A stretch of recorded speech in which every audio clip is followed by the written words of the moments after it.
Aujourd'hui, je vais vous lire l'histoire de Ruby, qui s'intitule ainsi. Ma famille a vendu notre maison pour commencer une nouvelle vie en Europe sans moi. Ils m'ont dit que tu étais un fardeau. Maintenant, ils attendent de moi que j'accueille 6 personnes gratuitement. J'ai dit non, c'est de ta faute si tu as des problèmes. Leur réaction a été surprenante. Eh bien, allons-y. Je m'appelle Ruby, et je suppose que je devrais commencer par le début. J'étais à l'université depuis 2 ans, à environ 3 états de chez moi.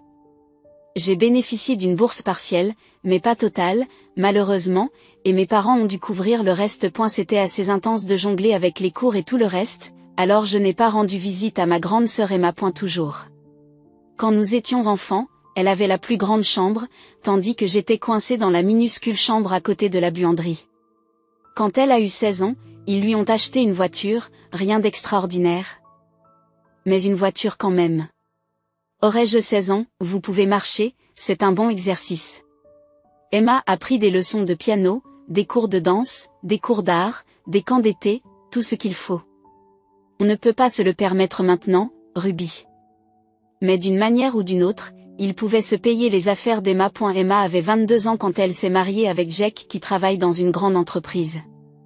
Je suis allée au mariage, évidemment, mais devine quoi? Elle ne m'a pas demandé d'être demoiselle d'honneur. Ce sont ses amis de l'université qui ont eu cet honneur, tandis que je suis restée là à regarder, comme une invitée au hasard.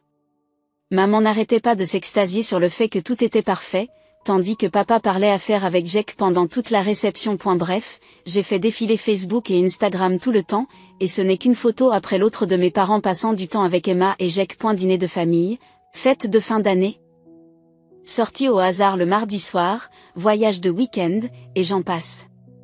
Ma mère postait constamment des trucs du genre « Je suis si chanceuse d'avoir des enfants si merveilleux » avec des photos d'Emma et de Jake. Vous avez remarqué qu'elle a parlé d'enfants au pluriel, mais qu'elle n'en montre qu'un seul? Oui, ça m'a piqué à chaque fois. Pendant ce temps, mes parents m'appelaient à peine. Peut-être une fois toutes les quelques semaines, et quand ils le font, ce n'est jamais à propos de moi. Au Ruby, tu devrais entendre parler de la promotion de Jake, où Emma et Jake regardent des maisons dans la belle partie de la ville, où Jake a reçu un autre bonus, il est si intelligent avec l'argent. Jamais.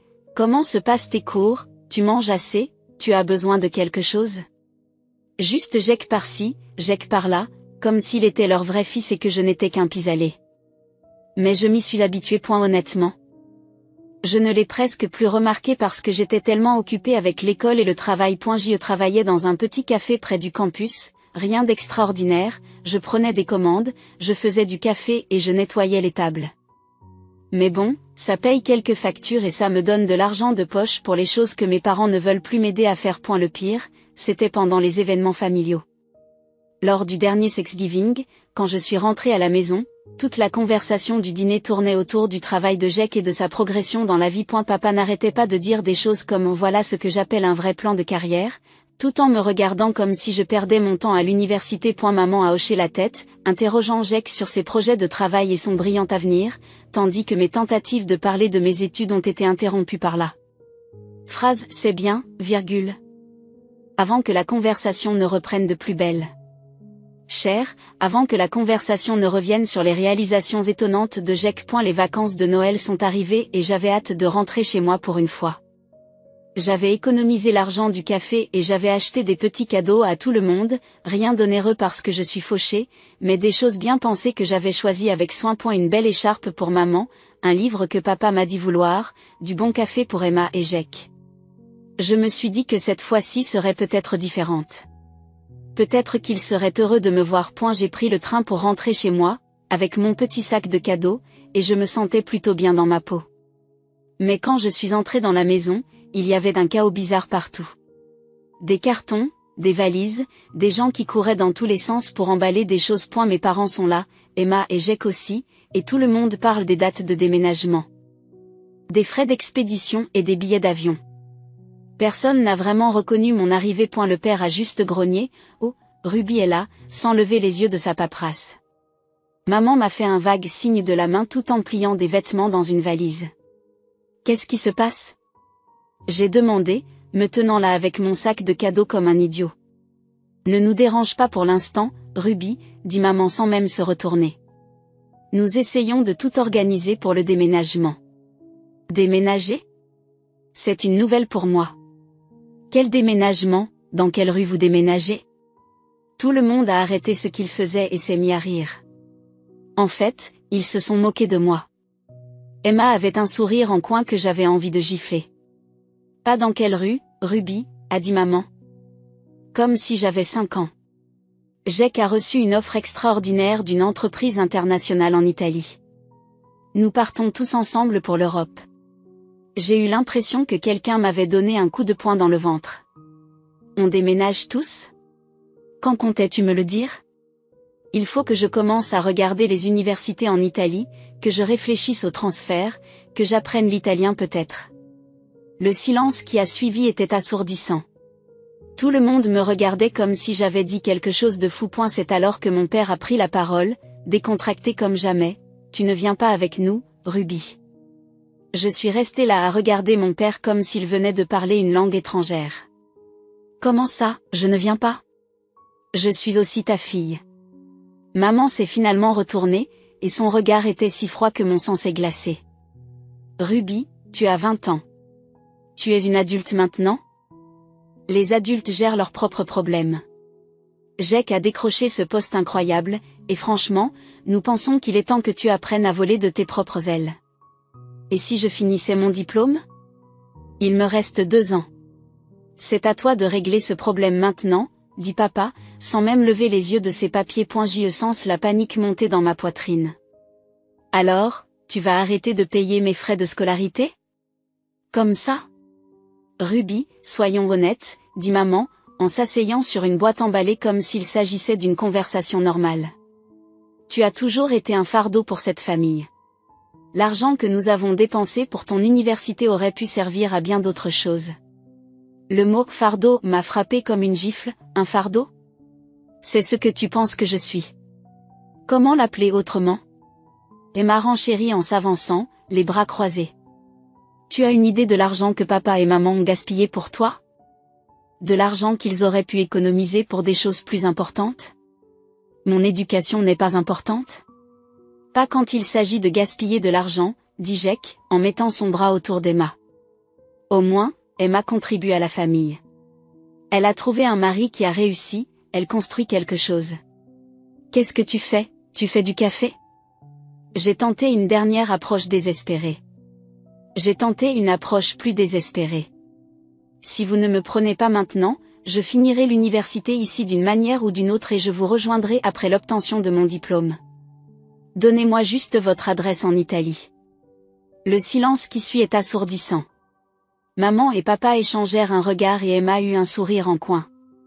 Ruby, dit lentement maman, nous ne voulons pas non plus que tu nous rejoignes plus tard.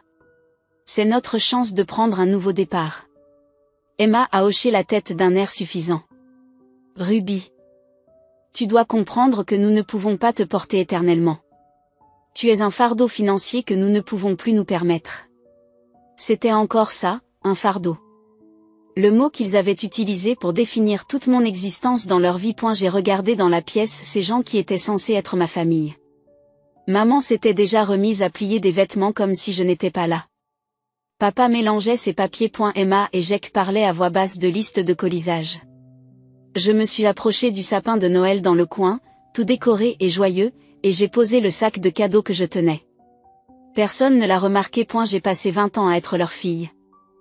Et cela s'est terminé par le fait que j'ai été traitée de fardeau et qu'on m'a dit de me débrouiller toute seule. Je suis sortie de cette maison sans un mot de plus. Personne ne m'a appelée. Personne ne m'a suivi jusqu'à la porte. Personne ne m'a même dit au revoir. Le trajet en train jusqu'à l'université a été flou. Je n'arrêtais pas de me repasser leurs mots en boucle. Fardeau, difficile, nous ne voulons pas de toi. Lorsque j'ai regagné mon dortoir, j'étais engourdie. Le campus était complètement vide. Tout le monde était rentré chez soi pour les vacances de Noël. Ma chambre ressemblait à un tombeau, juste moi, mes manuels et la réalité écrasante que j'étais vraiment seule maintenant. J'ai passé le jour de Noël à manger des nouilles ramen et des biscuits bon marché achetés au distributeur. Pas de dîner en famille, pas de cadeaux, pas d'appel téléphonique. Le matin suivant Noël. Je me suis forcée à penser concrètement.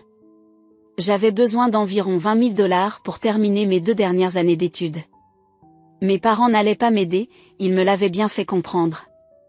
Je devais donc me débrouiller seule. J'y suis allée à mon travail au café et j'ai supplié mon directeur de me donner plus d'heures. J'ai besoin de travailler autant que possible, lui ai-je dit, je prendrai n'importe quel poste que vous avez. Elle s'est montrée compréhensive et m'a donné des postes doubles chaque fois que c'était possible. Pendant que les autres étudiants faisaient la fête ou se détendaient, je travaillais. Tous les jours, parfois 12 heures, si je pouvais le faire en tenant compte de mon emploi du temps. J'économisais chaque dollar que je pouvais, n'achetant que le strict nécessaire. Pas de nouveaux vêtements, pas de sorties entre amis, pas de cadeaux. Chaque centime était consacré aux frais de scolarité. En janvier, j'ai appris par un cousin que mes parents avaient vendu la maison et étaient partis pour l'Europe avec Emma et Jack. Ils n'ont laissé d'adresse à personne, pas même à la famille. C'était comme s'ils voulaient s'assurer que je ne puisse jamais les retrouver. Cela me convenait, j'en avais fini avec eux aussi. Les 2 années suivantes ont été brutales. J'ai travaillé sans relâche, j'ai étudié plus dur que jamais et j'ai vécu de nourriture bon marché et de détermination, mais j'ai réussi. J'ai obtenu mon diplôme avec d'excellentes notes et un titre que j'ai payé moi-même. Pas d'aide de la famille, pas d'assistanat, juste de l'obstination et des manuels tachés de café. Juste après avoir obtenu mon diplôme, j'ai trouvé un emploi décent dans une société de marketing. Rien d'extraordinaire, mais un salaire suffisant pour louer un petit appartement et commencer à construire une vraie vie. J'ai gardé la même éthique de travail qu'à l'université, en acceptant des projets supplémentaires, en restant tard, en me portant volontaire pour des missions dont personne ne voulait. Mes patrons l'ont remarqué et ma carrière a commencé à progresser plus vite que prévu. J'ai travaillé comme une femme possédée pendant les 5 années qui ont suivi. Pendant que mes collègues allaient boire un verre, je travaillais sur des présentations. Pendant qu'ils prenaient des vacances, je m'occupais de leurs projets pour gagner plus d'argent. Chaque bonus, chaque augmentation, chaque dollar supplémentaire allait directement à l'épargne. J'avais un objectif, je voulais avoir mon propre logement. Après avoir vécu comme un moine pendant 5 ans, j'ai finalement eu assez d'argent pour verser un acompte sur un petit appartement. Ce n'était pas grand-chose, juste une chambre à coucher dans un quartier correct, mais c'était le mien. J'ai obtenu un prêt hypothécaire et je me suis sentie fière de signer les papiers. Pas d'aide familiale, pas de co-signataire. Juste moi et ma cote de crédit. Pendant les 3 années qui ont suivi, j'ai consacré chaque dollar supplémentaire à ce prêt hypothécaire. Pas de dîner chic, pas de vêtements coûteux, pas de vacances. Je voulais posséder quelque chose, vraiment posséder quelque chose, sans rien devoir à personne. Lorsque j'ai effectué le dernier versement hypothécaire, j'ai pleuré. Non pas de tristesse, mais de pur soulagement et de fierté. Mais à ce moment-là, l'appartement me semblait trop petit. Je travaillais bien, je gagnais bien ma vie et j'ai commencé à voir plus grand. Je voulais une maison. Une vraie maison où je pourrais m'étendre, peut-être même penser à une future famille un jour. J'ai donc vendu l'appartement et acheté une maison avec un nouveau prêt hypothécaire. Rien d'énorme, mais il y avait 3 chambres, un jardin et, surtout, c'était à moi. Enfin, à moi et à la banque, mais vous voyez ce que je veux dire. Je vivais ma meilleure vie. Honnêtement, 10 ans s'étaient écoulés depuis ce Noël cauchemardesque, et j'avais construit quelque chose de vrai pour moi. Ma maison prenait forme, je la meublais peu à peu et je m'y sentais chez moi. Le travail marchait très bien, je sortais avec un garçon très gentil, Marcus, et pour la première fois de ma vie d'adulte, je me sentais vraiment heureuse. Puis Patricia, la cousine de mon père, m'a appelée sans crier gare un mardi soir. Ruby, chérie, j'ai des nouvelles, a-t-elle dit, et quelque chose dans sa voix m'a fait chavirer l'estomac.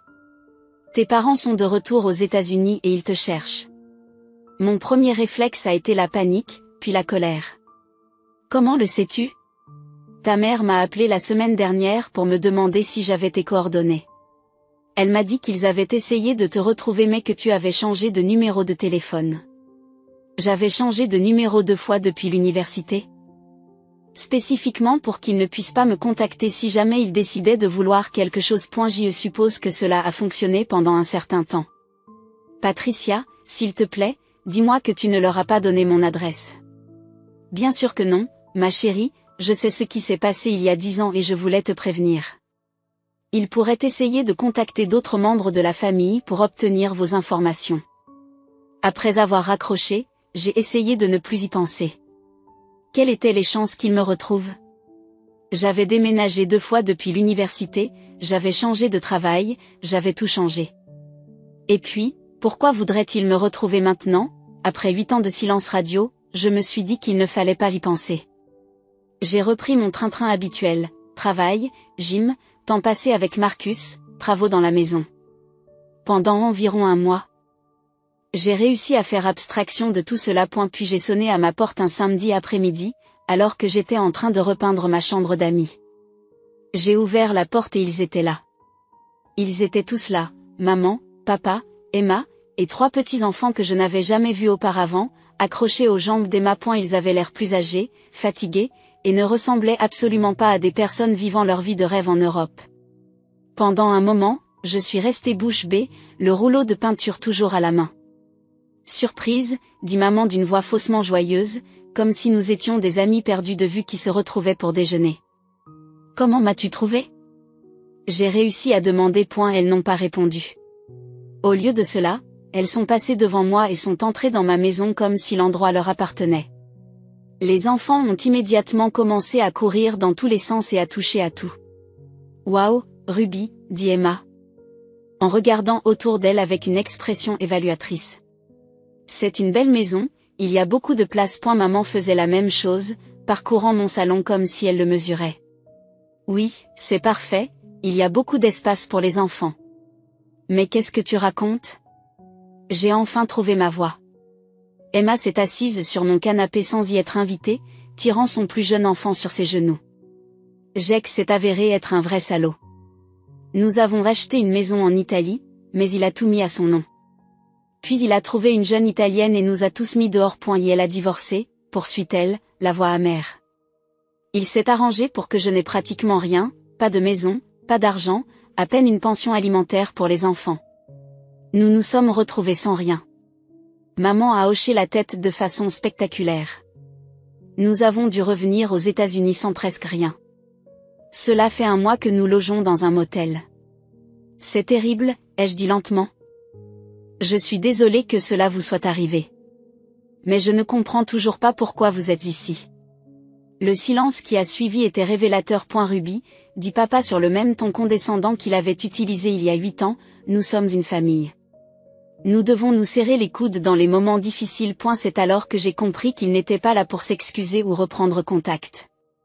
Ils étaient là parce qu'ils avaient besoin de quelque chose. Laisse-moi mettre les choses au clair, dis-je, d'une voix mortellement calme.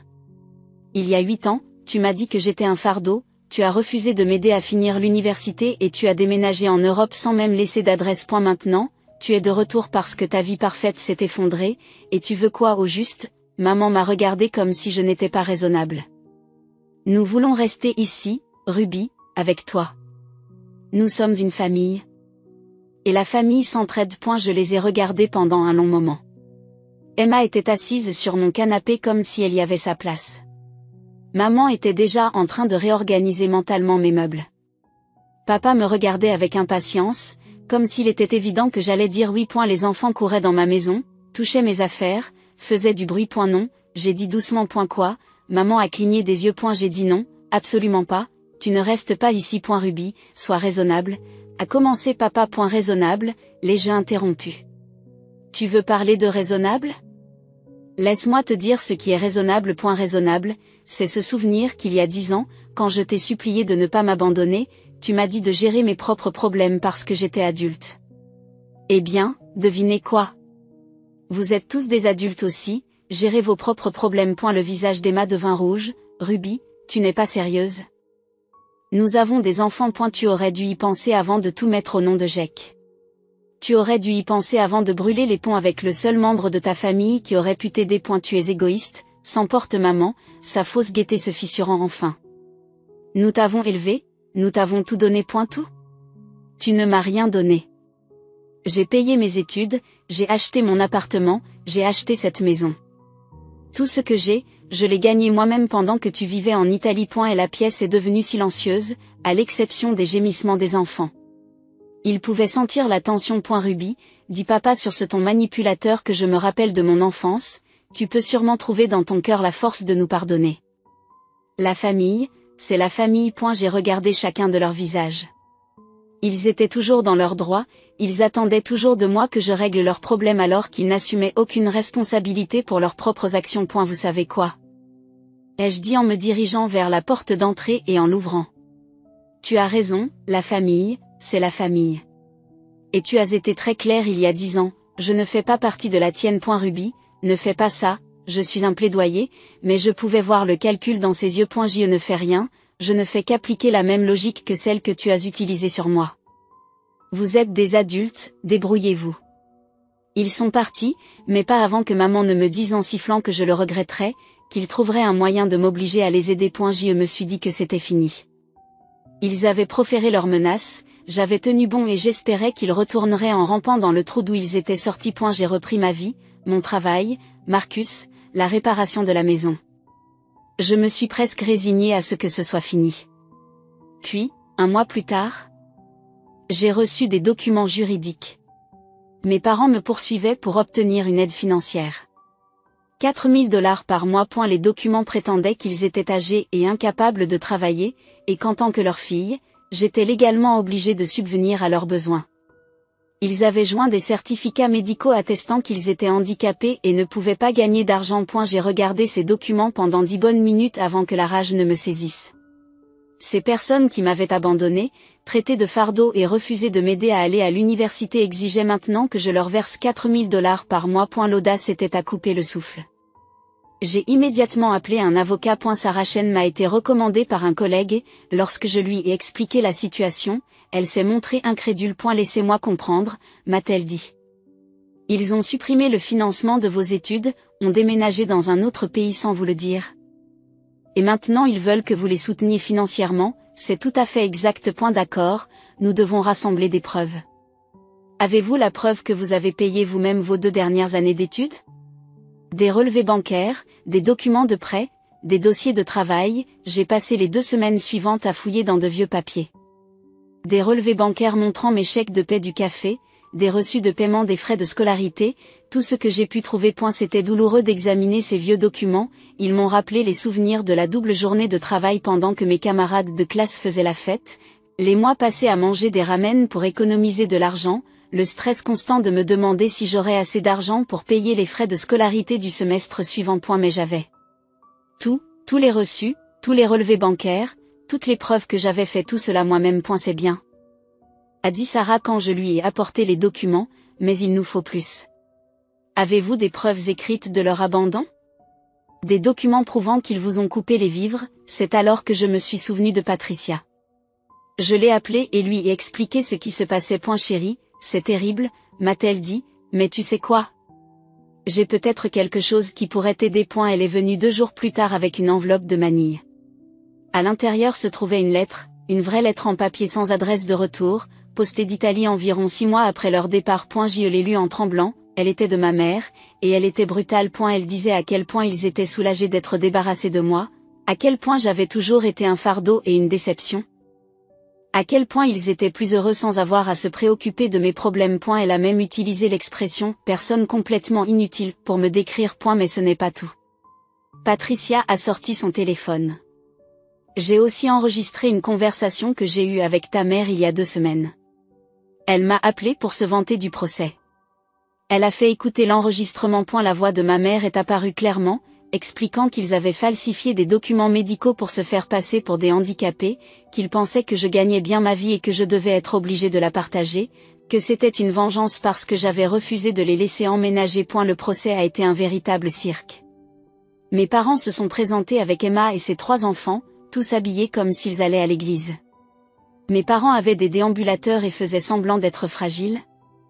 Jouant de leur supposé handicap pour le juge. Ils ont fait une sacrée performance. Maman a pleuré en expliquant qu'elle avait tout sacrifié pour ses enfants, qu'elle m'avait donné la meilleure éducation possible, qu'elle ne s'attendait pas à ce que sa propre fille l'abandonne quand elle en avait besoin. Papa parlait de sa santé défaillante et du fait qu'ils avaient dépensé toutes leurs économies pour mon éducation, les laissant sans rien dans leur vieillesse.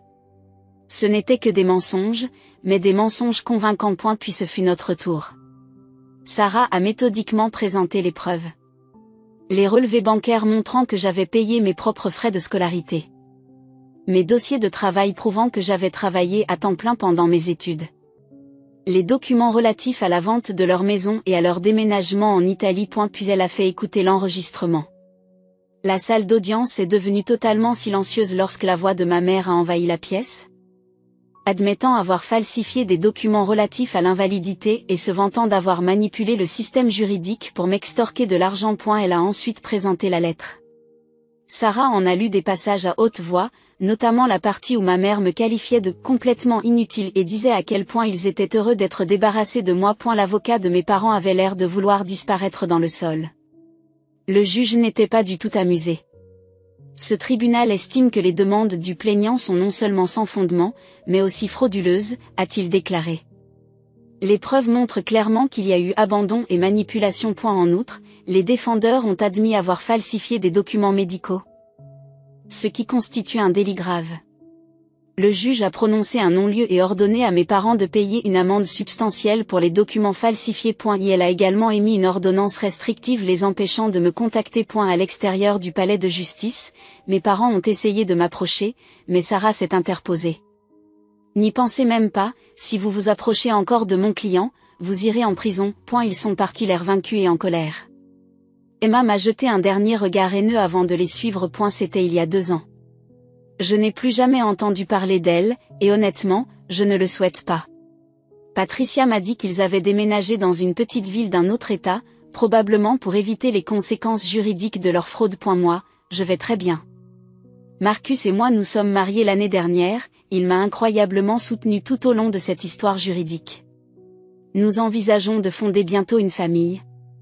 Ce qui est à la fois excitant et terrifiant. Je veux être sûr de ne pas ressembler aux parents que j'ai eus. Tout cela m'a appris quelque chose d'important. La famille n'est pas qu'une question de sang. Il s'agit de personnes qui se soucient réellement de vous, qui vous soutiennent dans les moments difficiles, qui célèbrent vos réussites au lieu de vous en vouloir. Mes parents m'ont appris cette leçon à la dure, mais je leur en suis reconnaissante aujourd'hui. Je me suis construit une vie sans eux, et c'est une sacrée bonne vie. Parfois, je me demande ce qui se serait passé si je les avais laissés emménager, si j'avais été la plus grande personne et si je leur avais pardonné.